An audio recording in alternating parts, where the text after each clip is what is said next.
점점 그 세션이 진행될수록 점점 뜨거운 분위기와 함께 SDG에 대한 많은 이해와 관심 그리고 또 통찰이 이어지는 것 같습니다. 그러면 지금부터 오늘의 마지막 세션을 시작하겠습니다. 두 번째 세션의 주제는 데이터 혁신과 가치 창출입니다. 좌장은 카이스트의 과학기술정책대학원 박경렬 교수님께서 맡아주시겠습니다. 박경렬 교수님께 마이크를 넘기겠습니다.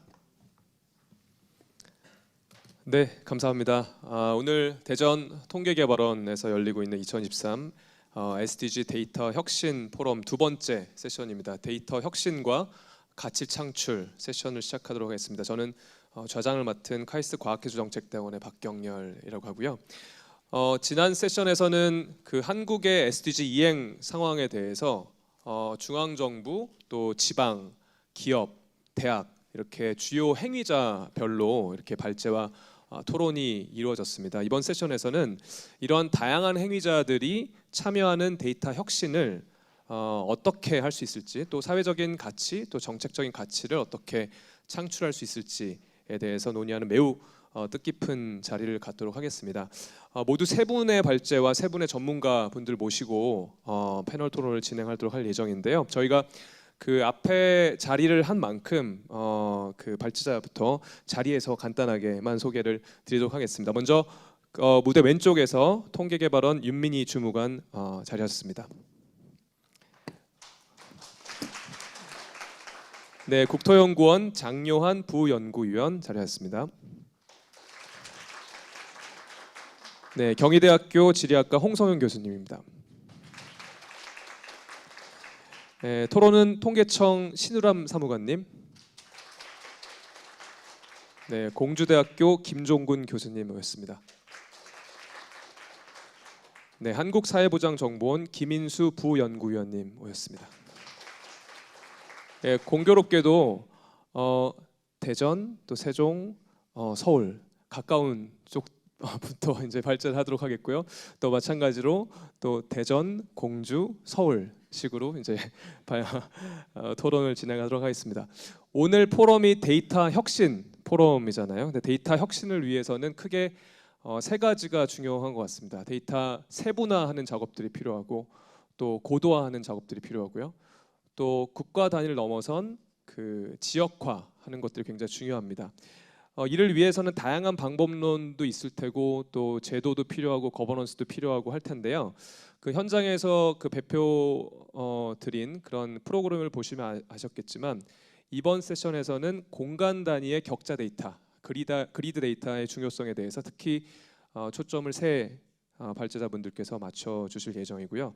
먼저 격자 데이터를 생산과 또 적용할 때 있어서의 여러 가지 기회와 과제, 그리고 두 번째는 어떻게 이를 정책 모니터링에 활용하고 사용할 것인지, 마지막으로는 격자 데이터 활용을 어떻게 확산할 수 있을 것인지에 대한 중심으로 세 분의 발제를 듣고 또 토론을 하도록 하겠습니다.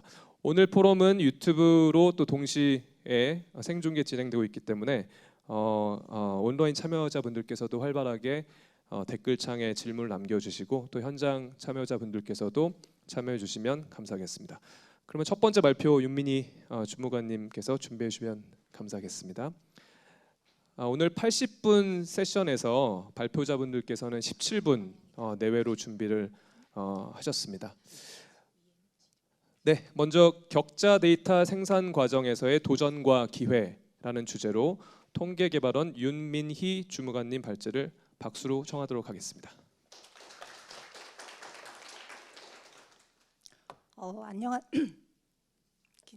긴장이 돼서 목소리가 안 나오는데 안녕하세요. 저는 통계개발원 정책통계연구팀에서 SDG 업무를 담당하고 있는 윤민희입니다.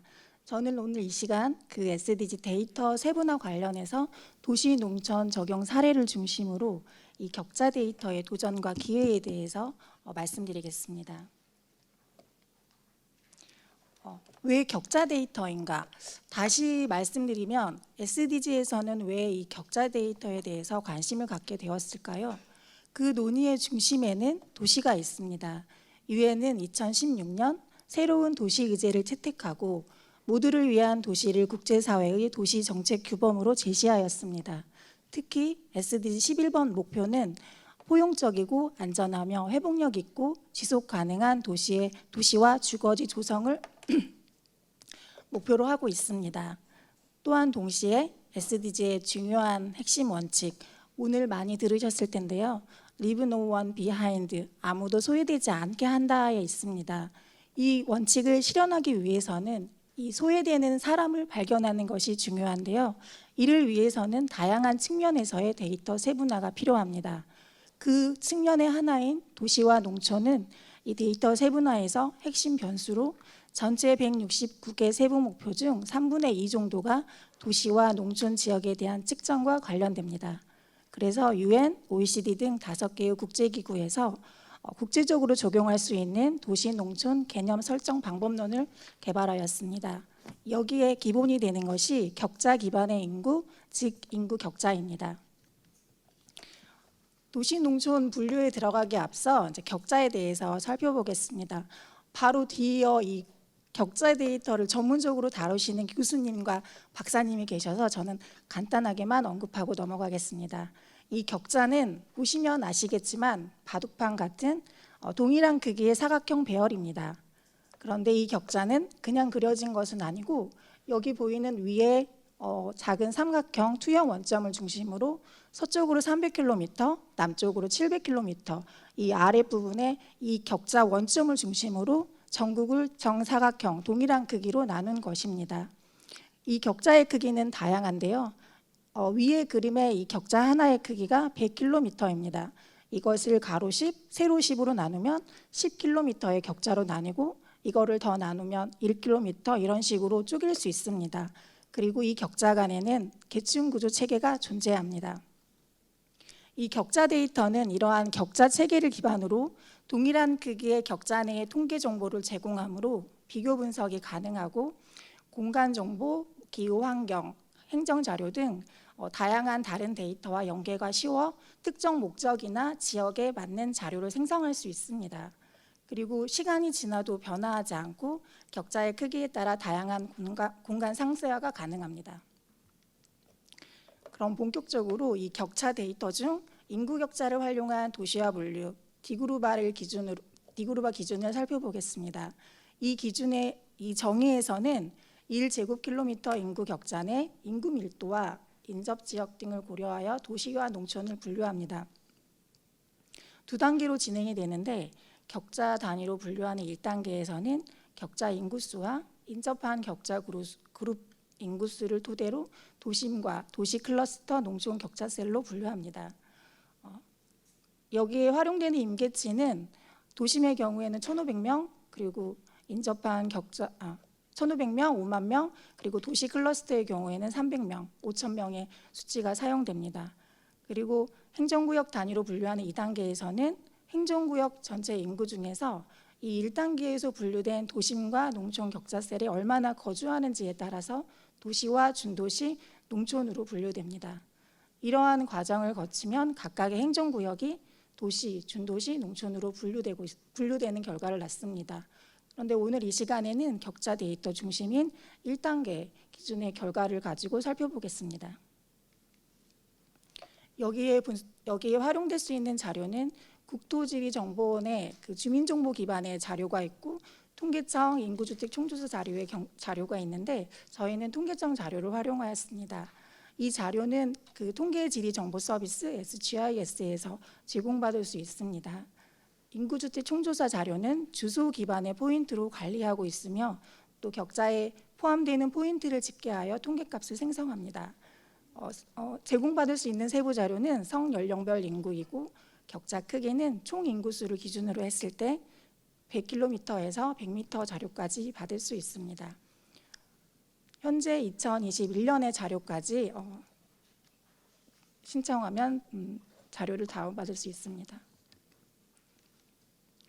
이 자료를 가지고 인구격차 자료를 가지고 도시화 분류에 적용해 본 결과입니다. 여기는 대구광역시인데요. 첫 번째 그림에서 보시면 1km 격자의 인구가 300명 이상인 격차세를 추출해냅니다. 그리고 두 번째 그림에서 인접 격자 그룹 인구수가 5,000명 이상인 것을 골라냅니다. 여기가 도시 클러스터입니다. 그리고 세 번째 그림에서 보시는 것처럼 격자 인구가 1,500명, 그리고 인접 격자 그룹 인구수가 5만 명인 것을 뽑아내면 여기가 도심입니다. 이렇게 도심과 도시 클러스터 그리고 그 위에의 농촌 격자 셀이 분류가 됩니다. 이것을 전국에 적용해 본 결과입니다. 격자 단위로 보면 이렇게 인구가 이렇게 밀집된 지역을 확연하게 보실 수 있습니다. 일부 지역을 자세하게 살펴보시면 천안 아산시의 경우에는 이렇게 행정구역 경계를 넘어서 도심이 형성되는 것을 보실 수 있고요. 그리고 구미시의 경우에는 한 개의 행정구역 안에 두 개의 도심이 형성되어 있는 것을 보실 수 있습니다. 이렇게 격자 단위로 보았을 때 행정구역 경계와 다른 군집이 형성되는 것을 볼 수 있습니다.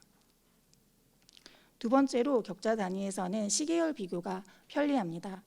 여기는 부산의 도심 지역으로 2015년부터 2021년까지의 지표의 시계열 변화를 보여주고 있습니다. 여기에서는 물론 도시 지역 변화에 따른 지표를 보여주는 거기 때문에 도심이 변화하는 모습까지 다 반영이 되어 있습니다. 그 같은 공간의 격자 단위로 분석을 하고자 하는 경우에는 SGI에서 제공되는 그 격자 단위의 통계를 통해서 분석을 할 수 있습니다. 세 번째로는 다양한 데이터와 연계가 편리합니다.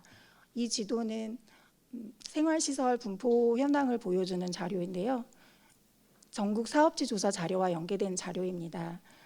여기는 지금 보건소가 어디에 얼마나 분포해 있는지를 알 수가 있고요. 이 자료 외에도 학교나 병원, 경찰서 등의 그 시설에 대한 분포를 알 수가 있습니다. 네 번째로 행정구역과 격자의 차이를 비교해 보았습니다. 여기는 대전광역시의 일부 지역을 보여주는 건데요. 붉은색 격자 부분이 대전광역시의 도심입니다. 그리고 검은색 가운데 경계가 대전 서구의 행정구역을 나타냅니다. 광역시의 동은 일반적으로 도시지역입니다. 대전 서구의 경우에는 둔산동, 월평동 등 24개의 행정동으로 이루어진 도시지역이라고 할 수 있습니다. 그런데 실제로 인구가 몰려있는 이 녹색 지역의 격자 지역을 보시면 전체 면적의 언뜻 눈으로 봐도 절반 정도가 채 안 돼 보이는데요. 이 두 지역을 표로 비교해 보았습니다. 서구 행정구역과 녹색의 서구 도심 지역입니다. 면적을 봤을 때 서구 도심이 36제곱킬로미터로 전체 서구에서 40%가 안 되는 정도인데 인구수나 1인 가구수, 아파트 수는 92%에 이릅니다. 나머지 60%가 넘는 면적의 8%의 인구 그리고 아파트가 분포해 있는 것을 알 수 있습니다. 이렇듯 같은 지역이지만 두 지역의 특성과 상황이 다르고 이에 따라서 두 지역에서 필요로 하는 것이 다를 수 있습니다. 주로 통계를 작성할 때 사용하는 공간 단위는 행정구역과 집계구로 많은 유용한 점이 있습니다. 하지만 모양과 면적이 불규칙하고 시간에 따라 경계가 조정되어 통계 정보의 분포나 추세 등을 비교하기 어려운 점이 있습니다. 또한 지역 정책에 활용되는 지표들은 주로 공식 통계에서 나온 총량적 지표로 구체적인 부분 활용에는 한계가 있습니다. 이러한 문제를 해결하기 위해서 격자 데이터의 활용성이 증가하고 있습니다. 그러나 아직은 이렇게 격자 데이터 생산 과정에서 어려움들이 있는데 이런 부분들을 통계적 관점에서 단계별로 살펴보았습니다. 자료 수집 단계입니다. 보통 통계 자료를 활용하시는 분들은 원하는 것이 주로 상세한 데이터일 것입니다. 격자 자료와 융합하고 이렇게 격자 단위로 분석하기 위해서는 더 상세한 데이터가 필요하고 이를 구축하기 위해서는 많은 시간과 노력이 필요합니다. 그런데 이렇게 각 기관별로 구축한 자료가 서로 공유가 많이 어렵고 또 데이터 양이 방대하기 때문에 이를 구매하는 경우에는 많은 비용이 소요됩니다. 그리고 각 기관마다 자료마다 기준 시점이나 좌표계, 용어 등에서 차이가 발생합니다. 자료 검토 단계에서는 지오 코딩 시 발생할 수 있는 건데 지오 코딩은 도로명이나 주소 등에서 지리 좌표를 얻는 것을 말합니다. 이 단계에서 주소 변경이나 말소 등에 따른 변동사항에 대한 반영 시점에서 차이가 발생할 수 있고 주소 누락 등 행정자료의 한계로 매칭이 되지 않은 경우도 발생할 수 있습니다. 자료 분석 및 공표 단계에서는 격자 자료 집계 시에 이렇게 총 수치와 차이가 발생할 수 있는데 현재 통계청에서 제공되고 있는 격자 통계는 특별조사구와 외국인이 제외되어 있습니다. 또 다음 아래 그림처럼 격자가 해당 지역을 가로지르는 경우 분석이 어렵고 다른 지역과의 비교도 쉽지가 않습니다. 특히 정책을 수립하고 예산을 집행하는 단위는 지자체입니다. 그래서 지자체에서는 주로 행정구역 기준의 자료를 필요로 하고 많이 활용합니다. 그런데 여기서 중요한 것은 앞에서 살펴본 것처럼 경계를 넘어 형성된 지역의 경우는 개별적으로 독립적으로 정책을 펴는 것이 아니라 지자체 간의 협업이 필요할 수 있다는 것입니다. 또한 각 지역의 정확한 특성을 이해하기 위해서는 행정구역뿐만 아니라 통계적 목적의 다양한 분류나 경계의 활용이 필요할 것입니다. 앞에서 생산 단계별 어려움들을 봤는데요. 이를 위해서 그리고 격자 데이터의 효율적인 활용을 위해서는 생산기관 간 거버넌스 형성이 필요합니다. 이를 통해서 다양한 출처 자료 연계 그리고 자료 공유를 위한 표준화 기준을 마련하고 데이터 처리 방법 및 관련 기술들을 공유하여 시간과 많은 그런 비용을 단축할 수 있을 것입니다. 그리고 이런 격자 데이터를 통해서 우리가 기대할 수 있는 것을 두 가지 측면에서 살펴봤습니다. 먼저 정책적 측면에서 정밀한 격자 단위의 분석은 해당 지역에 맞는 핀셋 정책을 가능하게 합니다. 또 반면 행정구역 경계를 넘어 형성된 지역의 경우에는 지자체 간 협업을 통해서 효율적인 정책을 마련할 수 있을 것입니다. 통계적 측면에서는 장기 시계열 데이터를 구축할 수 있고 데이터 일관성 그리고 정확성을 확보할 수 있으며 공간 정보와의 연계를 통한 통계 자료의 활용성을 향상시킬 수 있을 것입니다. 이거는 제가 뒤늦게 추가한 부분인데요. 발표 자료에는 없고요. 이거는 지난주 월요일 날 있었던 도시화 분류 세미나 자료입니다. 인구 격자 그리고 도시화 분류를 중심으로 OECD 주관으로 회의가 개최되었는데요. 유럽에서는 이렇게 인구 격자를 활용한 도시화 분류를 적용 중에 있습니다. 2021년 기준의 인구 격자를 기반으로 업데이트를 할 예정이고 이후에 매년 수행할 예정이라고 합니다. 그리고 뉴질랜드의 경우에는 기존의 인구 자료를 토대로 추정하여 인구 격자를 구축하고 있습니다.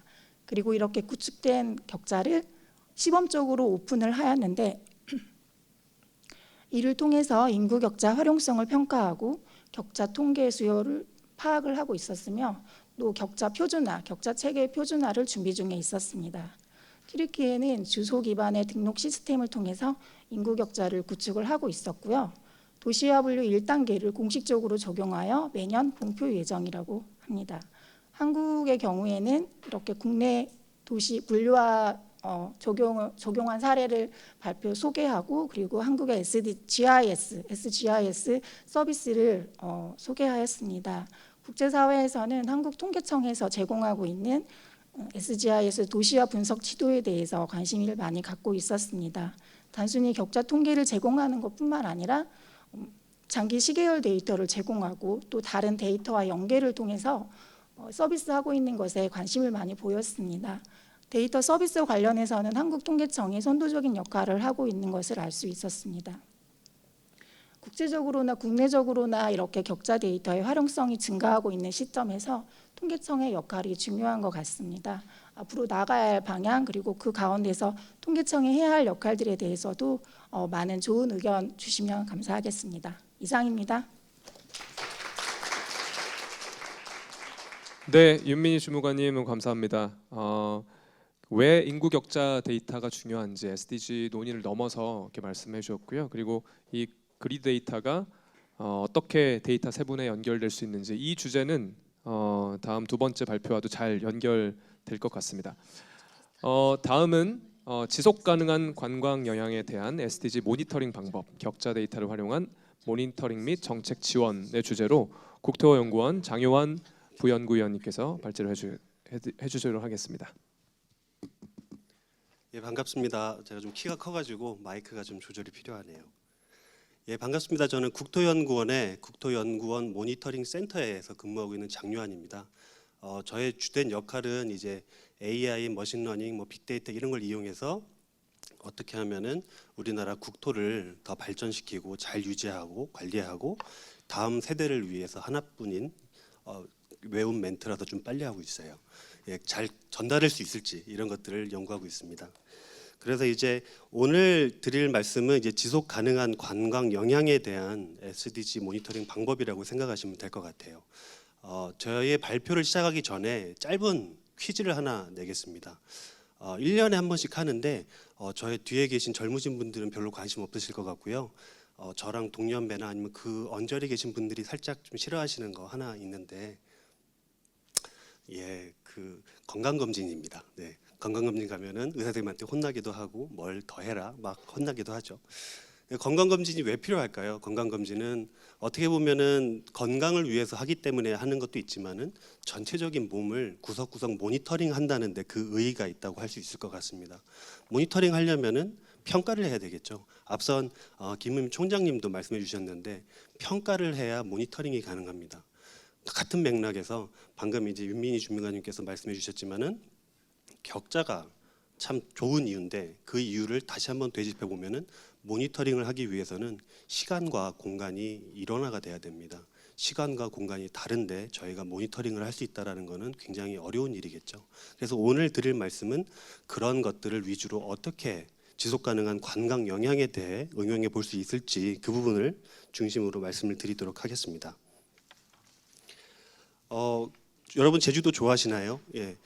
네, 저는 좋아합니다. 네, 제주도 좋아하는데 최근에 이제 제주도에서 이제 한 달살이 방문자를 좀 조사를 해봤더니 유동인구 데이터를 이용했나 봐요. 그랬더니 한 3만 5천여 명이 이렇게 제주도를 좋아했다고 하고 지역별로 이렇게 다양하게 방문을 하셨어요. 그래서 제주도가 역시 훌륭한 곳이구나 이렇게 보이기도 하고 오른편에 보이는 것들이 조금 더 가족 미 동반자분들이 더 많이 가시는구나 생각을 하게 되는데 이렇게 그림을 보다 보니까는 한 가지 궁금한 점이 생기는 거예요. 이 많은 사람들이 이 부분에 전부에 갔을까? 아니면은 다른 곳을 가진 않았을까? 제가 최근에 갔던 제주도 방문했을 때 갔던 관광지와는 조금 차이가 있는 것 같기도 하고 그런 것들을 고민하게 된 거죠. 그래서 이제 앞선 주무관님께서는 이제 SGIS를 말씀해 주셨는데 저는 이번에는 이제 국토정보 플랫폼 지리원에서 운영하고 있는 국토정보 플랫폼을 좀 봤습니다. 제주시 전체가 있고요. 아래 서귀포시가 있는데 일단 제주시부터 좀 보면은 제주시만 보면은 시군구 단위로 봤을 때 인구가 어떤 저런 숫자로 색깔로 같이 범례로 표현이 되죠. 그래서 읍면동으로 봤을 때 조금씩 흰 부분이 발생하기 시작합니다. 여기서 하얀 부분은 더 인구가 적은 거고 진한 부분은 인구가 더 많다라고 말씀드릴 수 있을 것 같아요. 여기서 조금 더 이제 리 단위로 가봅니다. 리 단위로 가보면은 흰 부분이 조금 더 늘어나고 더 가늘어졌죠.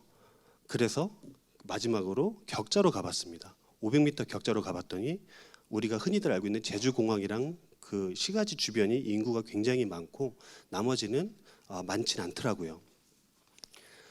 이렇게 시군구와 격자, 읍면동 격자리 이렇게 비교를 해보면은 생각보다 차이가 좀 있습니다. 그리고 앞선 발표자분들께서 말씀해 주셨지만은 우리나라 행정구역은 굉장히 수시로 변합니다. 그래서 앞서 설명드렸던 말씀 중에 제가 모니터링을 하기 위해서는 시간과 공간이 일어나야 된다고 말씀드렸잖아요.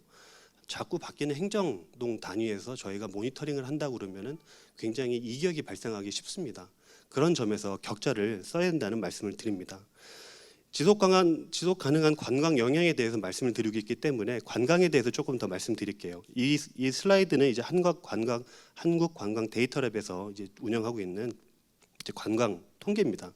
해외에서 얼마나 왔고 국내는 얼마나 가고 그리고 그 방문 비율은 어떠하고 어떻게 모이는지에 대한 설명들이 있는데 아쉽게도 지금은 이제 시군구 단위로만 집계가 되고 있는데 지금은 추후 이제 읍면동 단위로도 공개를 한다고 하네요. 그래서 이 집계들을 보면은 내국인과 외국인 방문자 최대 지역이 이제 지역별로 나와 있죠. 그래서 이 같이 제공되는 그림을 보시면은 그러니까 오래 머물고 잠도 많이 자고 막 이런 지역들이 좀 분산돼 있습니다. 그래서 이 유형들을 보고 내국인 방문자 최대 지역 이런 것들을 보기 시작하면서 한 해에 대한 데이터만 있다 보니까는 이 데이터들을 이제 격자로 볼 수 있는 방법은 없을까? 총량은 그러니까 움직이는 총량은 확인이 됐는데 그렇다면 이 사람들이 어디로 가는가? 그렇다면 지자체 입장에서는 지속 가능한 관광 모니터링을 위해서 어디에 주안점을 줘야 되는가? 그래서 이번에는 지방행정 인허가 데이터로 옮겨봤습니다. 거기에는 이제 관광 사업자랑 그다음에 관광 숙박업소가 함께 정보가 있습니다.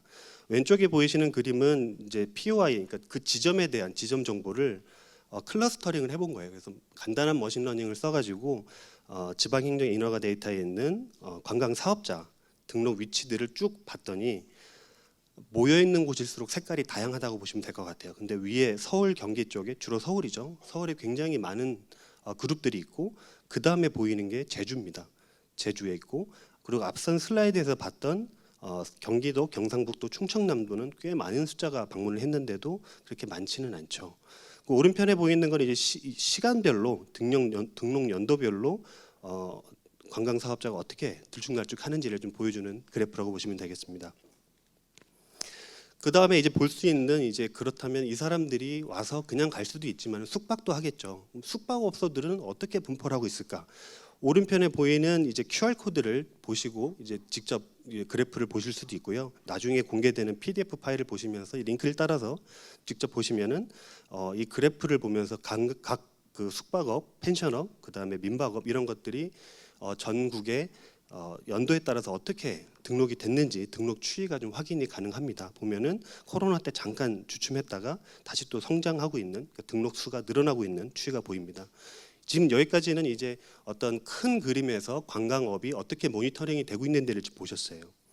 그렇다면 이거를 읍면 그 격자 500m 격자 단위로 한번 축해 보면은 이게 어떻게 보이는지 어떻게 나누는지 또 보실 수 있을 거예요.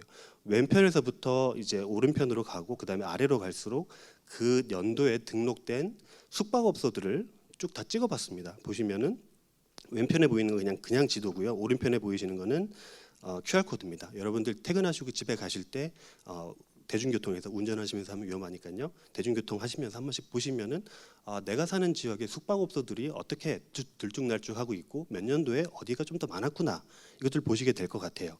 그래서 이 데이터들은 이 내용들은 이제 저희가 월간국토라는 데서 이제 제가 투고하는 내용인데요. 확인해 본 결과 2000년대, 2015년대, 16년대쯤부터 해가지고 그 강원 해안선을 따라서 숙박업소들이 갑자기 발생을 했고 전라도 쪽은 그 숙박업소들이 바닷가 따라서 없고요. 해안, 그러니까 섬 지역들 중심으로 발생을 합니다. 그 다음에 2017년도부터 해서 제주도에 숙박업소들의 엄청난 숫자의 그 등록 추이가 발생이 됐습니다. 코로나가 있었던 2020년도에는 주춤했다가 당연히 21년도, 22년도에 또 급증하는 성과가 보입니다. 앞서 제일 먼저 보여드렸던 이제 한 달살이 그 그림과 아래의 격자를 한번 비교를 해볼게요. 왼편에 보이시는 거는 보시면은 왼편 위에 보시는 거 보면은 어느 정도의 사람이 읍면동, 시군구 혹은 리 단위로 사람들이 모여서 거기에서 한 달을 지내왔고 그리고 실제 거주 인구는 어떻게 보이고 그리고 그 아래편에 보시면은 숙박업소들이 이렇게 분포해 있기 때문에 이 숙박업소들에 그 사람들이 살았다라고 생각을 해볼 수가 있겠죠. 그리고 오른편에 있는 QR 코드도 나중에 집에 가실 때 한번 보시면은 여기에도 전국에 어떻게 숙박업소들이랑 관광업종들이 있는지 확인해 볼 수가 있을 것 같습니다. 이렇게 쭉 늘어놓고 보면은 이제 저희 SDG를 길게 놓고 봤을 때도 앞으로 남은 5년에도 이런 관광적인 모니터링이 가능하다는 말씀을 드립니다. 이 부분은 이제 정리한 부분인데요. 앞서 말씀드렸던 해안선을 따라서 높은 밀도로 증가를 했고 그 다음에 시장 원리에 따라서 수요자가 있기 때문에 공급자들이 이렇게 숙박업소들을 만드는 시장 균형 원리가 대체제로 확인해 볼 수 있다. 우리가 관광자를 일일이 찝어서 볼 수는 없지만은 그만큼 수요가 발생했기 때문에 거기에 있는 숙박업소들이 발생하는 것을 볼 수 있지 않겠냐. 대체제로 저희가 지원해 볼 수 있다라는 말씀을 드립니다. 그리고 또 하나는 한 가지만 봤을 때는 이제 데이터의 편향성이 발생할 수 있겠지만은 앞선 보셨던 관광 데이터랩의 데이터와 그리고 지방 인허가 데이터에 이 데이터를 중첩해서 보면은 총량의 유입이 있고 그리고 지역별로 숙박업소 시설들에 대한 정보가 있기 때문에 이 두 개를 영합을 해보면은 분포가 달라지는 게 보이겠죠. 이런 식으로 접근할 수 있다 말씀을 드립니다. 예, 제가 잘못 눌렀네요. 예. 그리고 이제 마지막으로 짧게 경제 활동도 모니터링이 가능합니다. 경제 활동을 모니터링 가능합니다. 격자가 가지고 있는 가장 큰 장점 중에 하나는 시간과 공간이 일원화되어 있기 때문에 같은 공간과 같은 시간 안에 필요한 정보들을 레고처럼 쌓을 수가 있습니다. 여러분들 한 번쯤 레고는 해보셨죠? 안 해보셨어도 집에 가시는 게 한번 해보시면 재밌습니다. 레고가 장점이 뭘까요? 우리가 그 사이즈를 알고 있어요. 그래서 그거에 맞춰서 끼워 넣을 수 있고 그걸로 뭔가를 조합을 할 수가 있습니다. 그런 면에서 봤을 때 격자 안에 넣을 수 있는 무궁무진한 데이터가 있습니다. 물론 저희 현재로서는 17개 모든 지표들을 저희가 채울 수는 없겠지만은 방향성을 가지고 채워 넣다 보면은 하나씩 해볼 수가 있겠죠.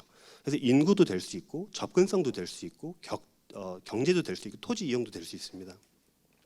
여기서 사용한 거는 이제 코리아 크레딧 뷰로라고 이제 주거지와 직장 주소지 정보가 있는 전국에 23,000명, 아마 여러분들의 정보도 어딘가에 있을 거예요. 근데 이 데이터는 이제 개인정보 식별을 위해서 좀 날린 정보도 좀 있고요. 그 다음에 이제 개인정보 식별이 되지 않는 선에서 처리가 된 데이터라고 보시면 될 것 같습니다. 그래서 여기서 주안점을 본 거는 주거지 기준으로 이 사람들의 출퇴근 거리는 어떨며, 그 다음에 직장 주소지 기준으로 이 사람 출퇴근 거리는 어떨까, 그리고 그 사람들의 신용카드 소비는 어떠하고 그 사람들의 주거 정도는 어떠한가를 좀 간략하게 봤어요. 그래서 그림이 조금 난잡해 보일 수도 있는데요. 위쪽에 보이는 게 주거지 기준으로 집계된 데이터라고 보시면 되고, 아래쪽에 보이시는 게 직장 주소지 기준입니다. 전국 단위 데이터가 다 있는데 여기는 편의상 지금은 서울 경기만 표시를 했습니다. 마찬가지로 QR코드랑 링크가 있습니다. 나중에 시간 나실 때 보시면 될 것 같습니다. 그 부동산 보유 비율을 보시면은 주거지 기준으로는 이 위쪽에 그 남양주나 아니면 경기 남부 쪽에 상당히 많은 비율의 신도시겠죠. 이런 비율의 주거지 비율이 확인이 되는 것 같고, 직장 주소지 기준으로 보면은 그냥 서울은 살짝 하얗고 나머지는 좀 퍼져 있는 거라고 보시면 될 것 같습니다. 직장까지의 평균 이동 거리는 어떨까요? 세 번째 컬럼입니다. 보시면은 아무래도 신도시에서 움직이는 분들의 직장까지의 평균 이동 거리가 조금 더 길고, 그리고 직장 주소 기준으로 봤을 때는 경기 외곽 지역에 계신 분들의 이동 거리가 좀 더 기네요. 신용대출 잔액 변화도 집이 있기 때문에 신용대출도 좀 받으셨겠죠. 그래서 이런 분들의 트렌드도 좀 나옵니다.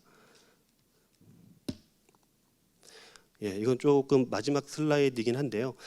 연령별대로 좀 쪼개봤습니다. 연령별대로 20대, 30대, 40대, 50대, 60대입니다.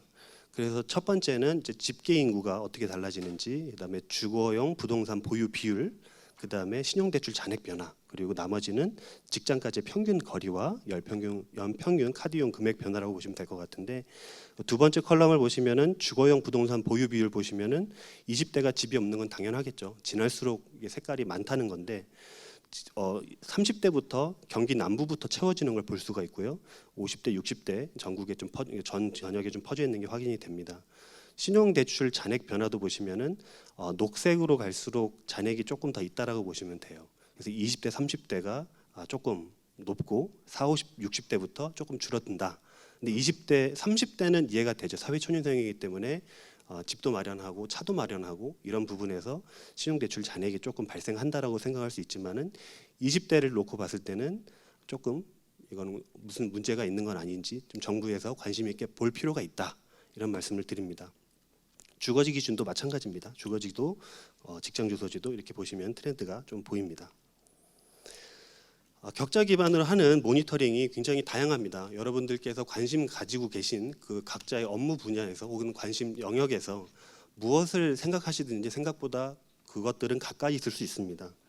이게 같은 일원화된 공간에서 같은 시계열로 보시기 시작하고 직접적으로 볼 수가 없다면은 대체제는 어떤 시설에 대한 접근성을 같이 접목해서 본다면은 충분한 대체제로서의 역할도 가능하다고 볼 수 있을 것 같습니다.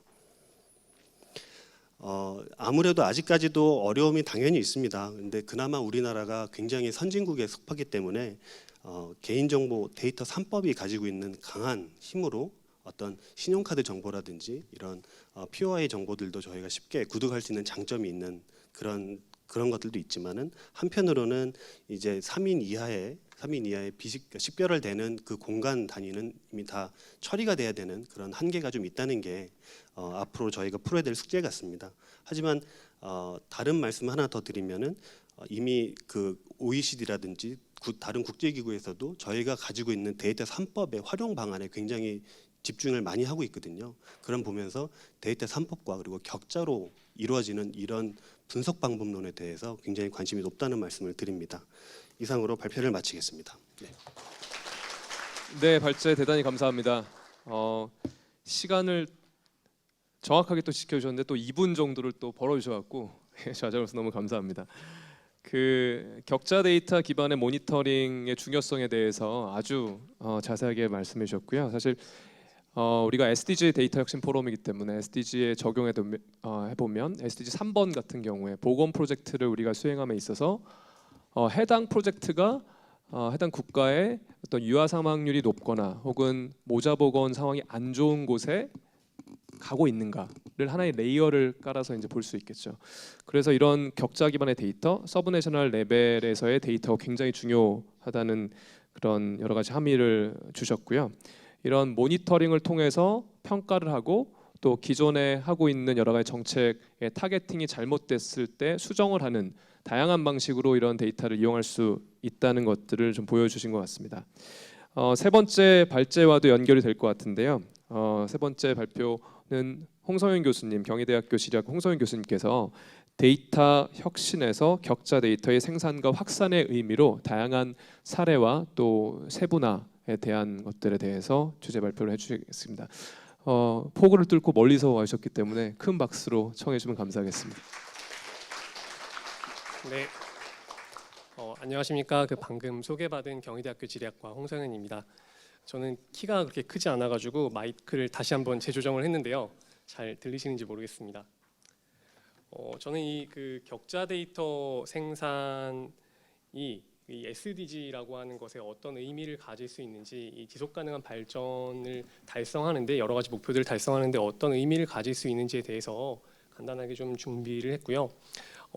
재작년에 분석했던 것을 하나의 사례로 가지고 와서 이러한 격자 데이터의 확산이 궁극적으로 이것이 직접적으로 어떤 지속 가능한 발전을 이끄는 것은 아니지만 어떻게 도움이 될 수 있는지 짧게 한번 좀 설명을 드리도록 하겠습니다.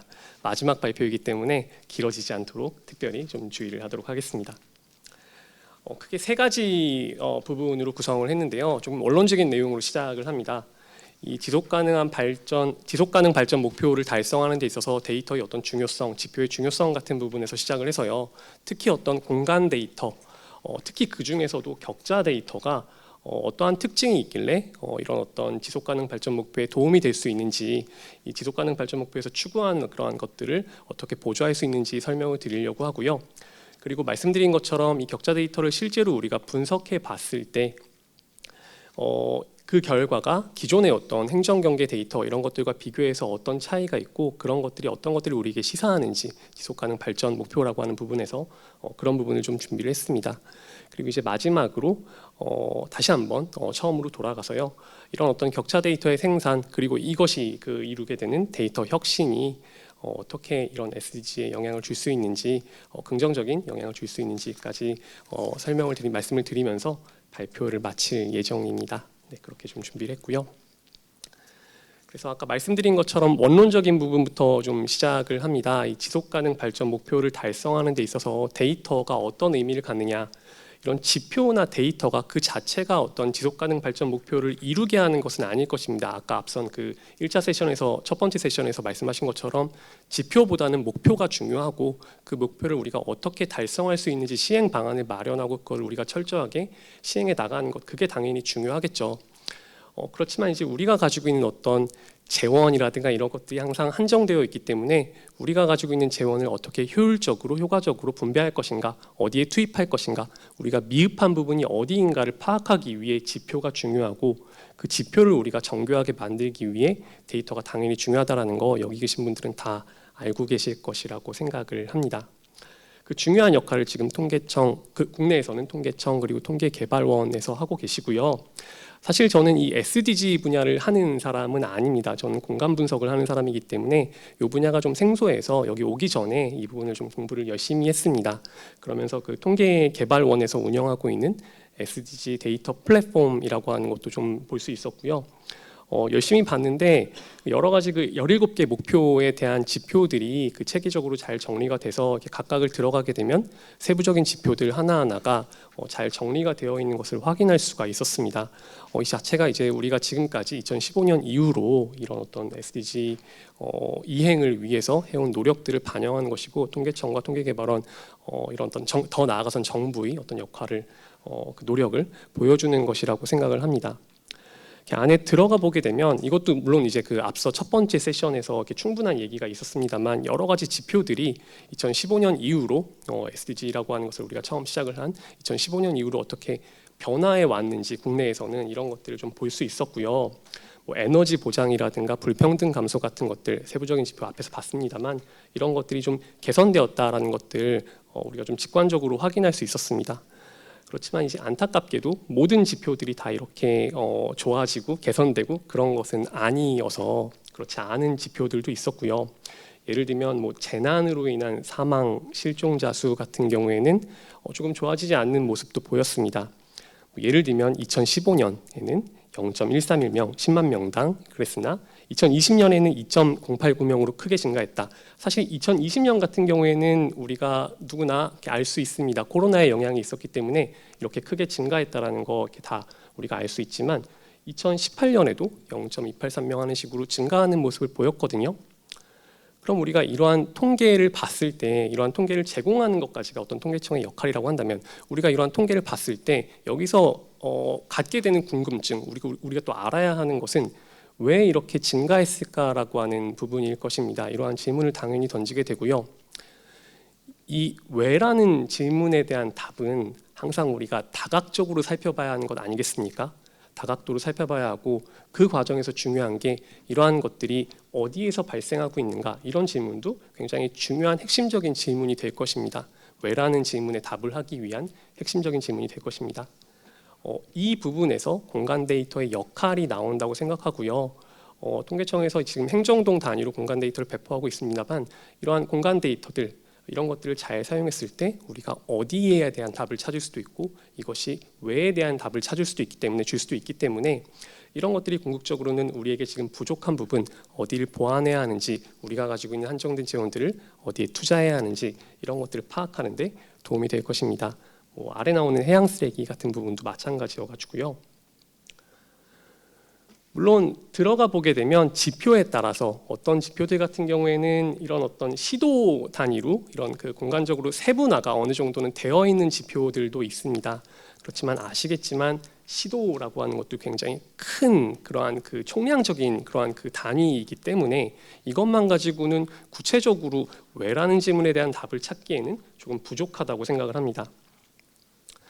총량적인 지표 당연히 도움이 됩니다. 우리가 어떤 중앙정부 차원에서 아니면 지방정부 차원에서도 거시적인 어떤 목표를 설정하거나 정책을 수립하는 데 도움이 될 수 있지만, 일선 현장에서 우리가 행정적인 어떤 도움이나 아니면 지원책을 마련하려고 할 때, 아니면 우리가 이런 SDG 달성에는 앞서 정부의 역할이나 그 기업의 역할도 얘기를 했지만, 시민단체 이런 쪽의 역할도 굉장히 중요하다고 생각을 하거든요. 그런데 시민단체들이 어디에 우리가 주목해서 어느 지역에 가서 활동을 해야 할까, 이런 부분을 파악하는 데는 당연히 시도 단위는 부족합니다. 그렇기 때문에 이거보다 조금 더 상세한 데이터의 필요성, 이런 부분이 계속해서 제기가 되는 것이고요. 그렇기 때문에 앞에서 발제해 주신 부분처럼 격자 데이터나, 사실 이런 그 데이터의 크기도 중요하고, 이걸 가지고 우리가 뭔가 분석을 할 때는 데이터가 얼마나 균일하냐, 이런 부분도 중요한데요. 격자 데이터나 이런 부분에 대한 어떤 언급이 계속해서 나오는 데에는 우리가 지금 보여주는 것들, 우리가 지금 공표하는 이러한 지표들이 부족한 부분이 있기 때문에 그러할 것입니다. 물론 이제 우리가 좀 더 상세한 어떤 지표를 계산할 수 있는 그러한 데이터들을 가지고 있지 않은 것은 아닙니다. 통계청에서 이미 그 SGIS를 통해서 행정동 단위의, 더 나아가서는 뭐 집계구 단위의 데이터들, 통계 데이터들을 많이 가지고 있고, 뭐 서울시라든가 지방자치단체에서도 나름의 어떤 그런 데이터들을 집계구 형식으로 배포하거나 이런 것들이 있습니다. 그렇기 때문에 이런 것들을 우리가 잘 취합해서 지표를 도출해낼 수도 있을 것입니다. 그렇지만 이제 행정경계가 갖고 있는 문제점에 대해서 바로 앞선 발표에서 이렇게 충분히 설명을 해주셨는데 이게 크기의 문제도 있습니다. 그렇지만 사실 이게 도심 지역에서는 크기만으로 인한 문제가 그렇게 크진 않습니다. 정말 큰 문제는 도시가 아닌 농촌으로 갔을 때, 농촌도 우리의 국토이고 이 SDG의 대상이기 때문에 우리가 그쪽도 모니터링을 해야 하는데 농촌으로 갔을 때의 문제, 그리고 아까도 잠깐 말씀드렸지만 크기뿐만이 아니고 이 균일하지 않다, 모양이 균일하지 않다라는 부분에서 오는 분석에서의 문제가 있기 때문에 우리가 격자 데이터에 대한 이야기를 계속하게 되는 것 같습니다. 격자 기반의 어떤 공간 유닛, 격자 기반의 이런 공간 단위가 행정경계 단위보다 무조건 좋다 이런 얘기를 하는 것은 당연히 아닐 겁니다. 만약 그렇다면 진작에 전 세계가 다 그렇게 바뀌었겠죠. 그런 건 아니지만 우리가 SDG라는 측면에서 봤을 때, 그리고 어떤 모니터링의 측면에서 봤을 때 격자가 갖는 장점이 분명히 있습니다. 시간이 지난다고 해서 변하지 않는다는 점, 도농 간 경계에 따라서 크기가 달라지지 않는다는 점, 그리고 해양과 국토, 그 내륙의 어떤 경계에서도 우리가 다른 단위를 사용하지 않고 일관된 단위를 통해서 사용할 수 있다는 점, 그리고 많은 나라들이 비슷한 크기의 250m, 1km 같은 이러한 그 비슷한 단위를 사용하고 있기 때문에 국가 간의 비교에서도 유용함이 있다라는 그러한 장점을 가지고 있습니다. 이러한 사례들과 이러한 어떤 그 원론적인 얘기들과 함께 제가 구체적으로 준비한 사례가 하나 있는데요. 이거는 이제 그 재작년에 그 통계개발원과 그 공동 연구를 한번 수행을 한 적이 있습니다. 이 노인 취약 지역이라는 것을 한번 탐색해 보자라고 하는 주제로 분석을 시작을 했는데, 사실 노인 취약 지역의 탐색 자체가 목표는 아니었고요. 우리가 도시와 농촌, 그러니까 여러 어떤 지역의 이런 격자 데이터와 행정경계 데이터를 사용했을 때 결과가 어떻게 다르게 나올 수 있을까, 이런 부분을 한번 테스트해보자, 파일럿으로 한번 해보자, 이런 의미로 공동 연구를 수행을 했었습니다. 사례 지역으로 선택했던 지역이 두 지역인데요. 하나는 서울시였고요. 또 하나는 남양주시였습니다. 이 두 지역은 알고 계시겠지만 인접한 지역입니다. 서울 위에 바로 이렇게 남양주가 인접해 있기 때문에. 그렇지만 굉장히 상반된 특성을 가지고 있죠. 서울은 뭐 아시다시피 굉장히 뭐 우리나라 가장 큰 도시이기 때문에 인구 밀도도 높고, 반면에 이제 남양주 같은 경우에는 물론 이제 남양주의 그 시 안은 그 도심도 있습니다만 농촌 지역이 많기 때문에 인구 밀도 측면에서 비교가 되지 않습니다. 그래서 우리가 이것을 행정동 경계로 보여줬을 때 지금 남양주 아래에 있는 게 놀랍게도 행정동 경계입니다. 이렇게 크게 나오거든요. 행정동 경계로 봤을 때, 그리고 그 격자 단위로 봤을 때 굉장히 그 인구의 분포의 측면에서도 굉장히 다른 인상을 주게 되고요. 당연히 우리가 이 그 행정동 단위로 봤을 때는 이게 인구수에 따라서 집계를 어느 정도 하기 때문에 그 경계가 만들어지기 때문에 이걸 가지고 인구의 분포를 다시 본다는 측면에서는 단점도 있습니다. 정확한 분포를 다시 본다는 측면에서는 분명한 단점을 가지고 있습니다. 이렇게 우리가 간단하게 인구를 볼 때도 이 격자 단위와 행정동 단위의 차이가 이렇게 나타나게 되는데요. 이걸 가지고 분석을 했을 때는 더 큰 어떤 차이가 나타나는 것을 확인할 수가 있었습니다. 구체적으로 분석을 어떻게 했는지에 대해서 여기서 자세하게 설명을 드릴 필요는 없을 것 같고요. 저희가 이거 그 공동 연구를 한 다음에 논문으로 게재를 했기 때문에 필요하시면 그 부분을 전달을 해드리도록 하겠습니다. 분석을 할 때 데이터들은 대부분 통계청에 있는 데이터를 가지고 와서 저희가 격자에 직접 입력을 해서 사용을 했는데요. 그때는 그 격자 데이터가 그 배포가 되기 전이었기 때문에 가지고 와서 사용을 했는데, 앞서 이제 발제해 주신 것처럼 그 국토연구원에 이렇게 좋은 데이터가 많이 있는 걸 알았으면 그걸 가져다가 좀 사용을 할 걸 그랬다는 생각도 좀 들긴 합니다. 분석 방법에 대한 부분은 제가 지금 시간에 대한 가늠이 잘 안 되는데 시간을 좀 많이 소모한 것 같아서 이렇게 간단하게만 설명을 드리고 넘어가겠습니다. 각각의 행정 단위에서 이게 저희는 생활 취약 지역을 좀 탐색하는 걸 목표로 했기 때문에 생활 취약 지역을 조금 저희가 자의적으로 정의를 했습니다.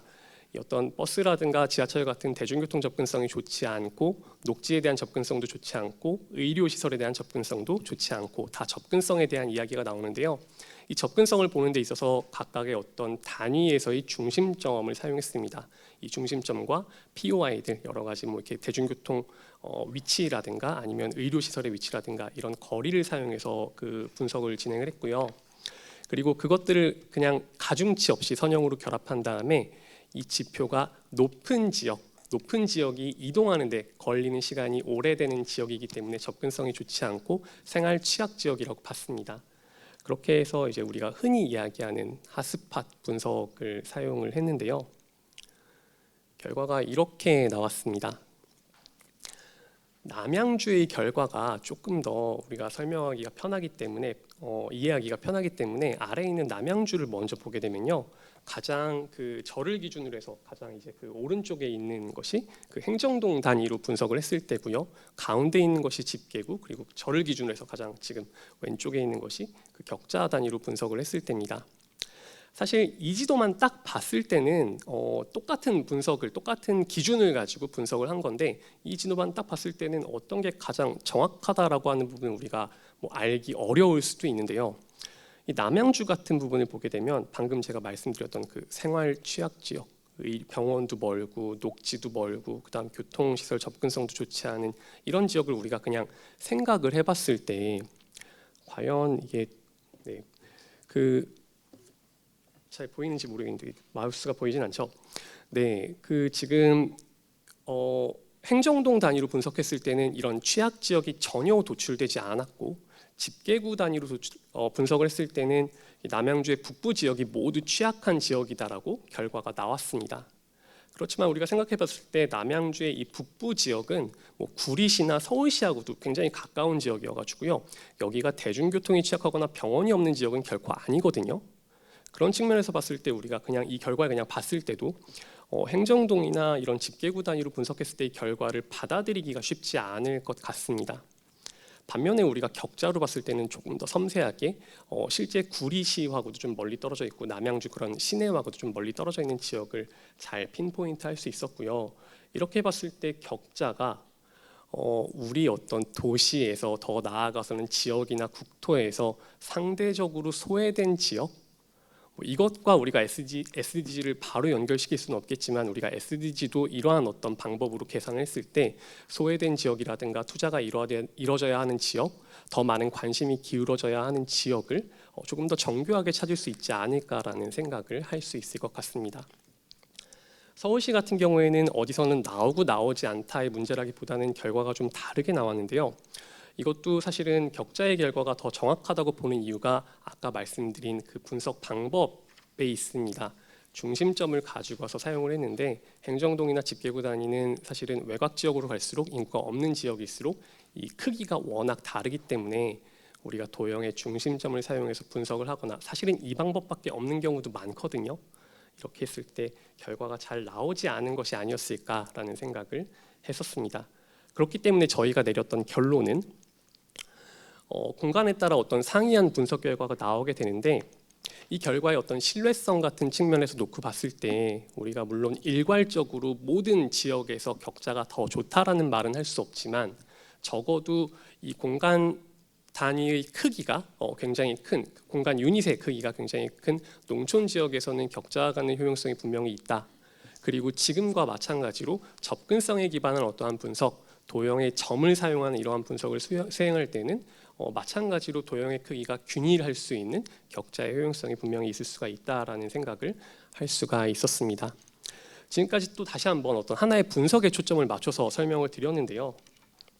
이걸 조금 더 확장시키면 이거는 지금 어떤 노인 생활 취약 지역이라고 하는 하나의 어떤 사례에 적용한 분석 결과지만 우리가 이러한 그 격자 데이터가 지금 뭐 국내에서 이미 생산이 되고 있고 일정 정도는 배포도 되고 있는데 이런 것들이 더 활발하게 만들어지고 확산이 되고 배포가 된다면 공유가 이루어진다면 더 많은 어떤 SDG 지표들을 격자에 기반해서 우리가 상세화할 수 있을 것이고 그것이 우리에게 조금 더 정확한 실제를 반영할 수 있는 그러한 시사점을 우리에게 줄 수 있지 않을까 그러한 부분들을 우리에게 좀 보여줄 수 있지 않을까라는 생각을 했습니다.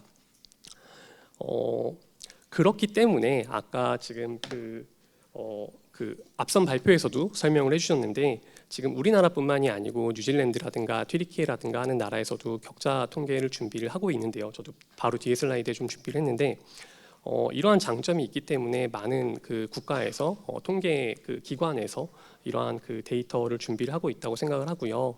이런 부분이 계속해서 발전하고 우리가 조금 더 많은 데이터들이 격자 단위로 공표가 될 수 있을 때 Leave No One Behind라는 얘기를 몇 번 해주셨는데 이런 것들의 어떤 원칙을 지켜가면서 SDG 목표를 달성하는 데 도움이 될 수 있을 것이라고 생각을 합니다. 격자 같은 경우 뭐 일본에도 있고요. 사실 제가 이제 작년이 연구년이었습니다. 그 연구년으로 뉴질랜드에 있었는데요. 제가 마침 뉴질랜드에 있을 때 그 스태틱스 뉴질랜드를 방문했을 때 요 통계에 대해서 지금 서베이도 하고 그런 것들을 봤거든요.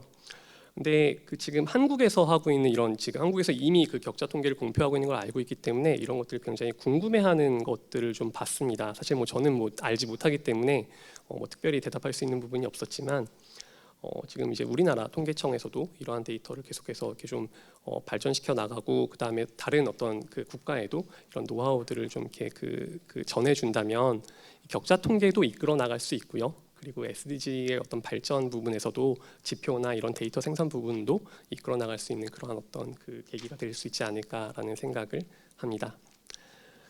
네, 제 발표는 여기까지입니다. 네, 감사합니다. 네, 홍 교수님 대단히 감사합니다.